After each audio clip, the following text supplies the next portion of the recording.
కేంద్ర ప్రభుత్వం రాజ్యాంగాన్ని కూలీ చేస్తూ అవమానపరిచే విధంగా వ్యవహరిస్తుందని రాజ్యసభ సభ్యులు ఎంపీ అనిల్ కుమార్ యాదవ్ అన్నారు.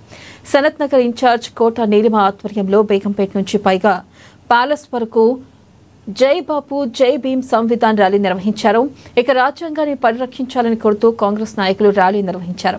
కేంద్ర హోంమంత్రి అమిత్ షా రాజ్యాంగాన్ని అవమానించే విధంగా వ్యవహరించే తీరును ఖండించారు.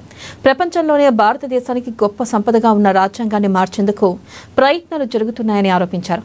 రాజ్యాంగాన్ని కాపాడుకోవాల్సిన బాధ్యత ప్రతి ఒక్కరిపై ఉందని, బీజేపీ అనుసరిస్తున్న విధానాలకు వ్యతిరేకంగా పోరాడాల్సిన సమయం ఆసన్నమైందని అన్నారు.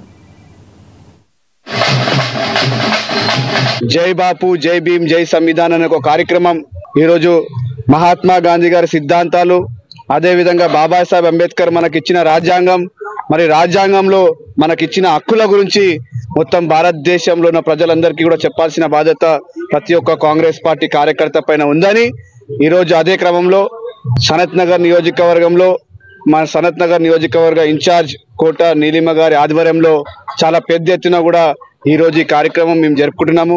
మరి ఈ కార్యక్రమంతో పాటు కాంగ్రెస్ పార్టీ ఏదైతే మన రాష్ట్ర వ్యవహారాల ఇన్ఛార్జ్ మీనాక్షి నటరాజన్ గారి ఆదేశాల మీదకి, అదేవిధంగా పిసిసి అధ్యక్షుడు మహేష్ గౌడ్ గారి ఆదేశాల మీదకి, మన ముఖ్యమంత్రి రేవంత్ రెడ్డి గారి ఆదేశాల మీదకి రాష్ట్రంలో ఉన్న అన్ని జిల్లాలలో కూడా ఒక ప్రక్షాళన జరుగుతుంది.